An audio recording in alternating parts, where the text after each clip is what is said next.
హైదరాబాద్ అనగానే గుర్తుకు వచ్చేది చార్మినార్, హుస్సేన్ సాగర్. అదే ఫుడ్ విషయానికి వస్తే దమ్ బిర్యానీ భాగ్యనగరం ఎంతో ఫేమస్. అలానే స్ట్రీట్ ఫుడ్ కు హైదరాబాద్ నగరం పెట్టింది పేరు. రోడ్ సైడ్ ఫుడ్ సెంటర్లు ఎక్కువగా ఏర్పాటు అయ్యాయి. ఇదే సమయంలో సోషల్ మీడియాలో యూజర్లకు కుమారి అనే పేరు ఖచ్చితంగా తెలిసే ఉంటుంది. నెటిజన్లంతా ఆమెను అభిమానంగా కుమారి ఆంటీ అని పిలుస్తూ ఉంటారు. ఇటీవల కాలంలో ఆమె బాగా ఫేమస్ అయ్యారు. అలానే ఆమెకు లక్షల్లో ఆదాయం వస్తున్నట్లు ఓ ప్రచారం కూడా చేశారు. అయితే ఈ విషయంపై కుమారి ఆంటీ స్పందించారు. నాకు లక్షలు వస్తున్నాయని అంటున్నారు, కానీ అసలు వేరే అని తన ఆదాయం గురించి ఆంటీ రివీల్ చేశారు. ఇన్స్టాగ్రామ్, ట్విట్టర్, ఫేస్బుక్ యూజర్లకు కుమారి ఆంటీ గురించి ప్రత్యేకంగా పరిచయం అక్కర్లేదు.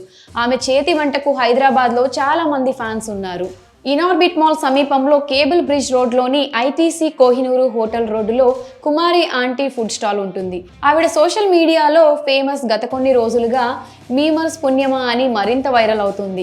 మధ్యాహ్నం గడియారంలో 12 గంటలు కొట్టగానే అక్కడికి జనాలు గుమిగూడుతారు. కుమారి ఫుడ్ తీసుకుని ఎప్పుడు వస్తారా అని ఎదురు చూస్తూ ఉంటారు. ఆమె దగ్గర వెజ్, నాన్ వెజ్ 2 రకాల ఫుడ్స్ కూడా ఉంటాయి. అయితే వెజ్కు అంటే కూడా నాన్ వెజ్కు చాలా మంచి డిమాండ్ ఉంటుంది. ఎంత అంటే మధ్యాహ్నం 2 గంటలు అయ్యేసరికి అక్కడ నాన్ వెజ్ కూరలు సగానికి సగం అయిపోతాయి.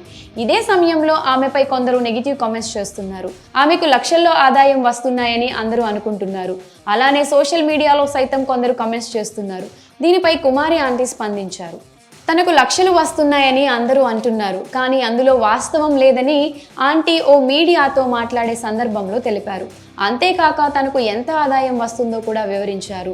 తనకు లక్షల్లో ఆదాయం వస్తే ఇలా రేకుల ఇంట్లో ఎందుకు ఉంటానని, ఇంకా మంచిగా ఉండేదాన్ని కదా అంటూ ఆమె చెప్పుకొచ్చారు. తనకు లక్షల్లో ఆదాయం రావట్లేదని, రోజుకి కేవలం 5,000 నుంచి 6,000 వరకే వస్తున్నాయని తెలిపింది. తాను నెంబర్ 1 క్వాలిటీ వస్తువులనే ఫుడ్ తయారీలో వినియోగిస్తానని ఆమె తెలిపారు. ఉదయం సరుకులు తెస్తే సాయంత్రానికి వాళ్లకు డబ్బులు ఇచ్చేవాళ్లమని ఆమె తెలిపారు. ఇలా మొత్తం సాయంత్రానికి అన్ని ఖర్చులు పోను రోజుకు 5,000 మాత్రమే మిగులుతాయని ఆమె పేర్కొన్నారు. అనవసరంగా అందరూ తనకు లక్షల్లో ఆదాయం వస్తుందని నెగిటివ్ వార్తలు ప్రచారం చేస్తున్నారని ఆమె బాధపడ్డారు.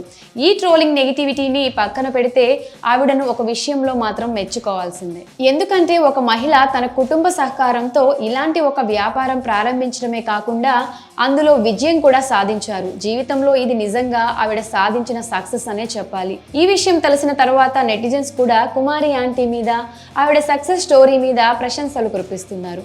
మరి కుమారి ఆంటీ తనకు వస్తున్న ఆదాయం గురించి చెప్పిన విషయాలపై మీ అభిప్రాయాన్ని కమెంట్స్ రూపంలో తెలియజేయండి.